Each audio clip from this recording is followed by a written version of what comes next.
Members. अब देखो market में मोमेंटम तो बहुत अच्छी थी, लेकिन क्या ये मोमेंटम सस्टेन करेगी? हम लोग यहाँ पे चार्ट पे बहुत सारी चीजें डिस्कस करने वाले हैं। और देखो नेक्स्ट वीक में बहुत सारे इवेंट्स है। रिजल्ट सीजन स्टार्ट हो चुका है। विप्रो के, यस बैंक के, एचडीएफसी बैंक के, और ईवी पॉलिसी है, उसकी वजह से यहाँ पे क्या क्या मार्केट में चेंजेस आ सकते हैं, ये हम लोग सभी डिस्कस करेंगे। ठीक है। और यूएस ईरान की ट्रेड डील कहां तक पहुंची, ये सब आपको मैं एक्सप्लेन करने की कोशिश करूंगा। एंड देखो स्टिल काफी लोगों की क्वेरीज आ रही है कि सर आप बिग बुल सीरीज स्टार्ट कीजिए। मुझे किसी ने यहाँ पे आप देख सकते हैं, किसी ने कमेंट किया था। देखो मैंने लास्ट जो वीडियो बनाया था उसमें bottom out series I think थोड़ी बहुत कंटिन्यू की थी, बट किसी ने इतना ज्यादा स्ट्रॉन्ग रिस्पॉन्स नहीं किया। ठीक है। मैंने आपको बताया था कि कम से कम 200 लाइक्स आने चाहिए, एटलीस्ट 200 लाइक्स। अगर आप देखते हैं, 1000 लोग भी देखते हैं, 200 लाइक भी नहीं कर सकते। ठीक है। तो मतलब सीरीज कंटिन्यू करने का भी मीनिंग नहीं रहता, तो आप एटलीस्ट सपोर्ट करोगे तो कुछ करेंगे ना हम लोग। सो देखो एटलीस्ट सपोर्ट कर लेना। आप थोड़े दिन सपोर्ट करोगे तो कुछ ना कुछ सॉल्यूशन निकालेंगे। ओके। अब देखो मार्केट में मैं आपको सिंपल कर देता हूं, मैं आपको न्यूज नहीं समझाऊंगा, आपको मार्केट समझाने की पूरी कोशिश करूंगा, तो थोड़ा फोकस कीजिएगा क्योंकि हम लोग बहुत सारी कंपनीज भी डिस्कस करेंगे। देखो शॉर्ट एंड सिंपल में ये जो वीक की क्लोजिंग है ना बहुत स्ट्रांग है। मैं एक्सपेक्टेड नहीं कर रहा था कि मार्केट 24,000 के ऊपर जाके क्लोजिंग दे सकता है। इवन फ्राइडे को एफआई ने खरीदारी की थी, छोटी सी थी बट अच्छी थी। ठीक है बाय, थोड़ी बहुत ट्राई किया है उन्होंने, तो क्लोजिंग बहुत अच्छी थी। ओके। सो मार्केट आप ये समझ के चलो कि अगर गैप डाउन ओपन होता है ना, तो मार्केट क्या करेगा, नीचे थोड़ा जाने की कोशिश करेगा और एक टी पैटर्न बनेगा। यहाँ पे टी पैटर्न देखो, यहाँ पे मैं आपको बताना चाहूंगा, सी ये जो टी पैटर्न होती है ऐसी। ओके। यानी कि अगर गैप डाउन ओपन होता है तो नेक्स्ट वीक के अंदर एक छोटी रेंज रहने की उम्मीद ज्यादा दिखती है, और टी पैटर्न दिखती है मार्केट के अंदर, विच सेज कि भाई मार्केट में एक रेजिस्टेंस क्रिएट हो रहा है। तो मेरा व्यू बड़ा नहीं है, और देखो मैंने हमेशा आपको सिखाया है कि अगर मार्केट में बड़ी मोमेंटम आती है ना, तो उसके बाद एक पॉज कैंडल आती है। ठीक है। जैसे कि मान लो कि यहाँ पे बहुत बड़ी मोमेंटम आई, उसके बाद एक पॉज कैंडल आई, यहाँ पे बहुत बड़ा फॉल आया, उसके बाद पॉज कैंडल आई। तो जनरली चांसेस यही होते हैं कि भाई बहुत बड़ी मूव आती है ना, तो पॉज कैंडल आती है। इवन मैंने आपको समझाया था कि मार्केट में अगर लगातार फॉल आता है ना, आप देख सकते हैं यहाँ पे लगातार फॉल आया था मार्केट के अंदर। ठीक है। तो एक एक वर्टिकल शेप रिकवरी पॉसिबल है, बहुत तगड़ी रिकवरी होगी, जो आप देख सकते हैं यहाँ पे होती हुई दिखाई दी। ठीक है। अब पॉज कैंडल बनने की चांसेस ज्यादा दिखाई देते हैं। सो शॉर्ट एंड सिंपल में मार्केट एक रेंज में रह सकता है, और छोटी रेंज हो सकती है। ठीक है। आप ऐसा हो तो क्रूड ऑयल को ज्यादा फोकस कर सकते हैं। बात है क्लियर? तो ज्यादा पैनिक की सिचुएशन नहीं बनती, बट अगर हो सके तो मार्केट में स्पेसिफिक रहना, बहुत स्पेसिफिक रहना। ठीक है। मैं आपको बता देता हूं कि अभी यूएस ईरान की ट्रेड डील कहां तक पहुंची है। देखो ट्रेड डील अभी बातचीत चल रही है। यूएस ईरान की माना जा रहा है कि मैंने ये तक सुना है कि मंगलवार तक वापस पहुंच चुकी है ट्रेड डील, यानी कि अभी आई थिंक आज कुछ होगा नहीं। अगर होगा तो मैं आपको अपडेट कर दूंगा। इवन न्यूज आ रही है कि ईरान को जो वार सप्लाई कर रहा है, यानी कि वेपन्स जो सप्लाई कर रहा है, वो चाइना सप्लाई कर रहा है। ठीक है। ये यूएस को मिला है, यानी कि टैरिफ 50% जो हम लोगों ने सुना था, वो शायद चाइना पे लग सकता है। ठीक है।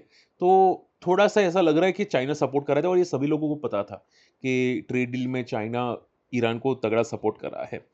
इवन मैंने ये तक सुना है कि भाई इंडिया को स्पेशल परमिशन दी जा रही है ऑयल टैंकर्स को स्ट्रेट ऑफ हॉर्मुज से निकालने के लिए।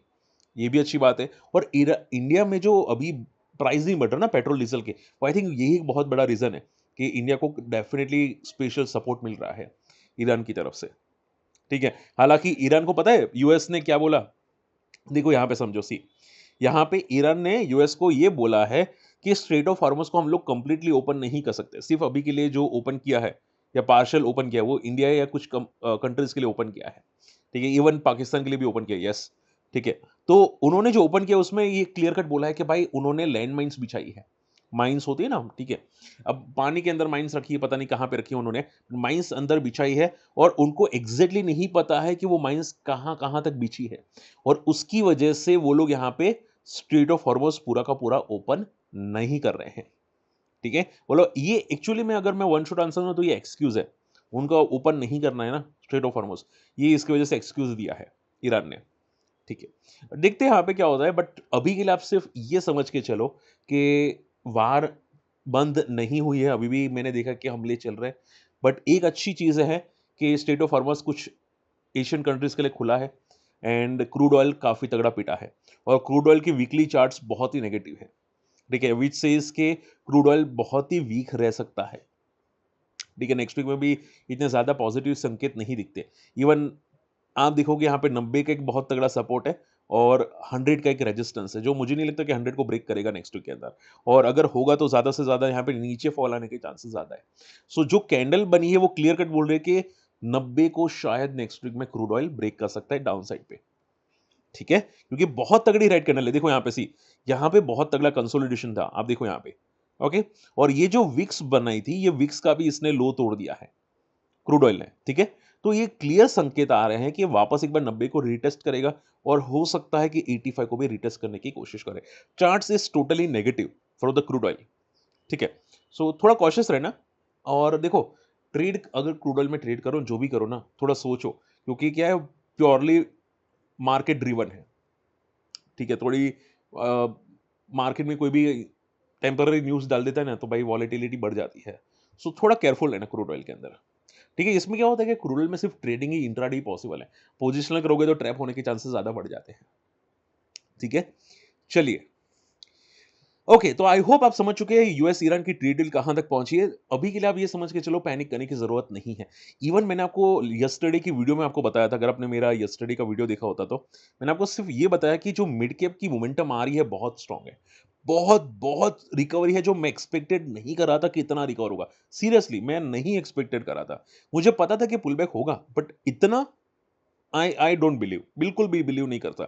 स्मॉल एंड मिड कैप का बहुत तगड़ा बाउंस बैक आया। सो ये जो मोमेंटम आ रहा है ना, ये क्लियर बता रहा है कि बड़े प्लेयर्स है अभी भी मार्केट के अंदर। वो वार थोड़ा सा स्लो डाउन होने का वेट कर रहे थे, जैसे वार थोड़ी स्लो डाउन हुई, पूरा भाग गया। सो आपको पैनिक करने की जरूरत मार्केट में बिल्कुल भी नहीं है। और जिन लोगों ने म्यूचुअल फंड के अंदर एसआईपी किया है या लमसम स्टार्ट किया अभी फ्रॉम द बॉटम से, भाई बहुत पॉजिटिव है। म्यूचुअल फंड डिस्ट्रीब्यूटर आपको ओपनली बोल सकता हूँ, आपने कोई गलती नहीं की है, ठीक है? बट हाँ, नेक्स्ट इंस्टॉलमेंट लमसम का अभी नहीं होना चाहिए, ठीक है? वो मैं आपको, अगर मेरी टीम को कांटेक्ट कर दोगे तो मैं आपको सपोर्ट कर दूंगा, आप हमारे लिंक से अकाउंट ओपन कर सकते हैं। बाकी थोड़ा वेट कीजिएगा, वीडियो के माध्यम से मैं आपको बता दूंगा, ठीक है? चलिए, सो इन शॉर्ट में मोमेंटम बहुत अच्छी है मार्केट के अंदर, बहुत ही आप स्टॉक स्पेसिफिक रहो, ओके? अब न्यूज़ एक बहुत अच्छी आ रही है जो मैं आपको बताना चाहूंगा, जो आपके काम आ सकती है। पीसी ज्वेलर्स ने यहाँ पे अब वारंट के जरिए, ठीक है, अपना डेट को रिड्यूस किया है और ऑलमोस्ट वो डेट फ्री स्टेटस तक पहुंच चुका है। पीसी ज्वेलर्स, ये बहुत पॉजिटिव संकेत है। पीसी ज्वेलर्स ने अभी रिसेंटली बहुत अच्छा बॉटम बनाया था मार्केट के अंदर, ठीक है? अगर मैं आपको बताना चाहूँ यहाँ पे पीसी ज्वेलर्स का, देखो यहाँ पे पीसी ज्वेलर्स में मैंने बार-बार देखा है कि हर बार हायर हाई बनाता है। देखो यहाँ पे हाई बना, ये लो बना, फिर वापस हाई बना, वापस लो बना, और वापस यहाँ पे मोमेंटम करने की कोशिश करता हुआ दिखाई दिया है। और ये जो न्यूज़ आ रही है ना, बहुत पॉजिटिव है। और मैंने बहुत बार देखा है कि बड़े प्लेयर्स जब भी मार्केट पॉजिटिव होता है ना, पीसी ज्वेलर्स को पहले भगाते हैं। पता नहीं क्यों? उनका क्यों इतना दिल लग चुका है पीसी ज्वेलर्स में, मुझे भी नहीं पता। बट वो भगाते हैं, पता नहीं क्यों, ठीक है? और आप देखोगे न्यूज़ भी इंसर्ट कर देते हैं, तो आप देखोगे न्यूज़ इंसर्ट यहाँ पे हो चुकी है। इनका जो कर्जा था वो डेफिनिटली रिड्यूस हुआ है। देखो यहाँ पे कर्जा थोड़ा बड़ा था, अराउंड 2025 के अंदर, वापस ऑलमोस्ट रिड्यूस लेवल तक ये पहुंच चुका है, ठीक है? सो आई थिंक इट्स पॉजिटिव संकेत। अगर ये डेट फ्री हो जाती है तो डेफिनेटली इनका रेवेन्यू और इनका ईपीएस बढ़ेगा। सो वेरी वेरी पॉजिटिव संकेत पीसी ज्वेलर्स के लिए। चलिए, ईवी पॉलिसी है, और ईवी पॉलिसी देखो अनाउंसमेंट हो चुकी है। इसमें दो चीज़ की है, वो स्पेशली ईवी गाड़ियों के लिए पॉजिटिव है। मैं अगर वन शॉट आंसर करूँ ना, तो आप ये समझ के चलो कि बजाज ऑटो, ठीक है, और उनके लिए, और ओला इलेक्ट्रिक के लिए, या आप बोल सकते हैं कि बहुत सारी ईवी कंपनीज हैं, मुझे I think Olectra Greentech, okay, ऐसी बहुत सारी ईवी कंपनीज हैं जिनको डायरेक्टली इनडायरेक्टली बेनिफिट मिलेगा, ठीक है? सेटबैक किसको होगा? जिसके पास टू व्हीलर या थ्री व्हीलर ईवी कंपनी नहीं बनाती, ठीक है, उनके लिए सेटबैक होगा। अब दिल्ली की पॉलिसी ये है कि ये लोग 2027 के अंदर थ्री व्हीलर्स टोटली सिर्फ ईवी ही बिकेंगे। 2027 के अंदर थ्री व्हीलर सिर्फ ईवी के बिकेंगे, और 2028 उसके अंदर सिर्फ टू व्हीलर्स जो बिकेंगे वो ईवी के ही बिकेंगे दिल्ली के अंदर। और दिल्ली बहुत बड़ा है, ठीक है, दिल्ली का दिल बहुत बड़ा है। तो आप ये समझो ये बहुत ही तगड़ा बेनिफिट है। इसमें सबसे ज्यादा बेनिफिट लेगा अभी के लिए, आप समझ के चलो, वो एथर होगा, ठीक है? मैं रिकमेंडेशन वापस बोलूंगा, नहीं कर रहा हूं, मैं कोई रिकमेंडेशन नहीं कर रहा हूं, मैं आपको समझा रहा हूं, क्योंकि अभी एथर का मार्केट बहुत स्ट्रांग है। ईवी के अंदर, टू व्हीलर्स के अंदर, ठीक है? वो कैप्चर करेगा बट डायरेक्टली इनडायरेक्टली बेनिफिट ओला को भी मिलेगा, ठीक है? और थ्री व्हीलर्स कौन बनाते हैं मुझे आप कमेंट करके बता सकते हैं कि कौन थ्री व्हीलर्स बना रहा है, उसको भी मिलेगा, ठीक है? तो ये डेफिनिटली ईवी का सेगमेंट बढ़ा रहा है और इससे indirectly benefit Olectra Greentech जैसी कंपनीज को भी मिल सकता है, ठीक है? तो बहुत पॉजिटिव संकेत होंगे और काफ़ी एजम्पशंस किया है, टैक्स एजम्पशंस किया है, रोड टैक्स नहीं देना पड़ेगा, ऐसा एजम्पशंस है, तो अच्छी बात है, ठीक है? ईवी प्योरली टर्न अराउंड हो सकता है, फ्यूचर इज़ ईवी, ठीक है? तो ईवी का अभी भी मार्केट बहुत तगड़ा है, clear? So be relax EV के अंदर, बहुत ही स्ट्रॉन्ग न्यूज़ है, बहुत अच्छी न्यूज़ है। अब देखो नेक्स्ट वीक में बहुत सारी इवेंट्स है, मैं आपको पहले बता देता हूँ कि आईपीओ किसका आने वाला है। अगर आईपीओ की बात करने जाए तो यहाँ पे ओम पावर ट्रांसमिशन का आईपीओ है। आप देखोगे यहाँ पे 13 अप्रैल को ये बंद होने वाला है। इसका ग्रे मार्केट बिल्कुल भी नहीं है। तो मैं तो कोई यहाँ पे अप्लाई नहीं करने वाला, आप करने वाले कि नहीं मुझे कमेंट में ज़रूर बता सकते हैं। इसका ग्रे मार्केट पूरा खत्म हो चुका है, ठीक है? अगर होता तो मैं आपको अपडेट कर देता। और देखो पावर ट्रांसमिशन कंपनीज़ अच्छी होती है डेफिनिटली, ठीक है? मैंने इसका डिटेल केस स्टडी नहीं बनाया क्योंकि वीक मार्केट था, तो रिक्वायर था नहीं और वैसे भी ग्रे मार्केट ऑलमोस्ट ज़ीरो था, ठीक है? बट कंपनी का ग्रोथ बहुत स्लो है, आई डोंट थिंक फोकस रखना भी चाहिए। अब देखो रिजल्ट सीजन स्टार्ट हो चुकी है। सबसे पहले मैं आपको बताना चाहूँगा आईसीआईसीआई लोम्बार्ड के रिजल्ट आने वाले हैं। नंबर्स पॉजिटिव रहने की उम्मीद ज़्यादा है। सीपीआई इन्फ्लेशन आएगा, जो चांसेस है थोड़ा बढ़ के आएगा। आप यहाँ पे भी देख सकते हैं, ठीक है? और ये थोड़ा-सा मार्केट को वॉलेटाइल करवा सकते हैं सीपीआई इन्फ्लेशन नेक्स्ट वीक के अंदर, ठीक है? एंड विप्रो, एचडीएफसी, एएमसी के रिजल्ट्स आने वाले हैं।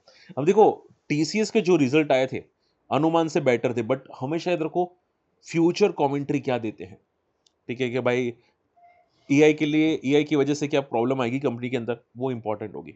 अगर आप मान लो कि ग्रोथ नहीं दिखता ना, जैसा टीसीएस में दिखा था, तो भाई पैनिक ही आएगा, तो तगड़ा पैनिक आएगा। तो एटलीस्ट कंपनी को ग्रोथ तो दिखना ही चाहिए और साथ-साथ में आईवी का एआई का क्या अपडेट है, वो भी इंपॉर्टेंट मायने करता है विप्रो के लिए, ठीक है? And yes bank, HDFC bank और आईसीआईसीआई बैंक के भी रिजल्ट आपको सैटरडे मिलेंगे और अगर मैं वन शॉट आंसर करूँ तो रिजल्ट पॉजिटिव आने की ही उम्मीद दिखती है, ठीक है?